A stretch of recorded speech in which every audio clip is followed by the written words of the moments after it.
বাবু তুই টনির জন্য আর কত কাঁদবি, চল খেয়ে নিগা। আমাকে জ্বালায় না তো, ওকে দেখতে দাও। দেখ বাবু, টনির জন্য কি আমার কষ্ট হচ্ছে না? তবু তো আমাদেরকে বাঁচতে হবে, তাই শান্ত হয়ে দুটো খেয়ে নেগা, চল। মা, আমার একটা কথা বারবার মনে পড়ছে। টনি মরার আগে আমাকে অনেকবার ফোন করেছিল। ও শেষ কথা আমাকে কি বলতে চাইছিল মা?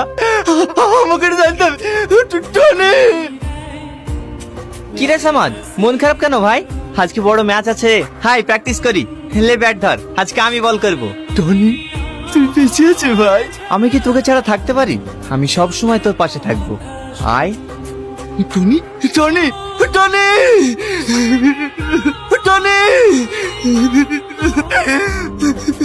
কি হলো, আবার কাঁদছিস কেন? মা, মা টনি আমার কাছে এসেছিল মা।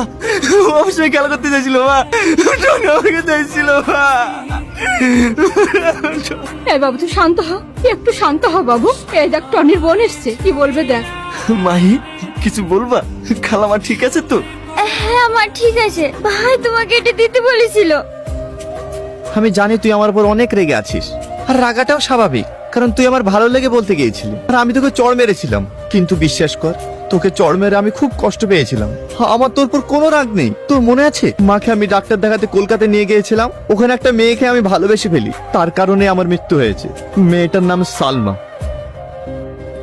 কি ব্যাপার, মাকে আবার নিয়ে এসেছেন? মায়ের চোখ কেমন আছে? মোটামুটি আছে, কিন্তু একটা সমস্যায় পড়ে গেছি। কি সমস্যা বলুন? এদিক ওদিক ঘুরেও কোনো রুম পাচ্ছি না। তোমার কি জানাশোনা কোনো রুম আছে? এই মুহূর্তে পেশেন্টের চাপ বেশি, রুম হয়তো পাবেন না।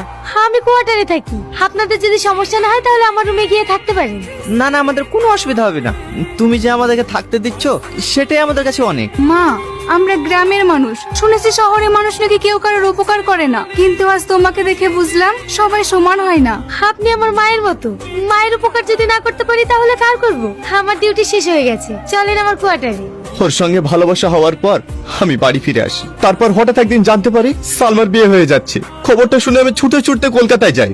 সালমা, তুমি এটা করতে পারো না। আমি তোমাকে ভালোবাসি, আমি তোমাকে ছাড়া থাকতে পারবো না।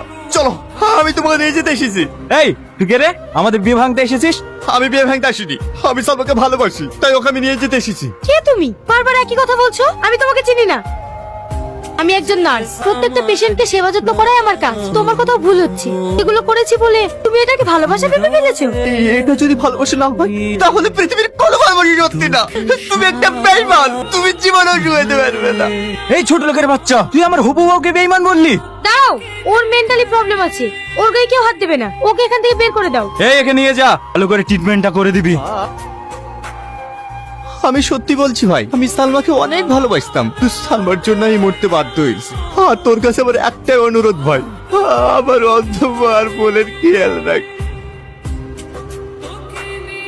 সালমা, তোকে আমার হাত থেকে কেউ বাঁচাতে পারবে না।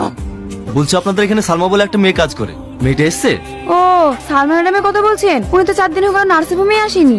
বলছি ওনার অ্যাড্রেসটা দেবেন প্লিজ। ঠিক আছে দিচ্ছি।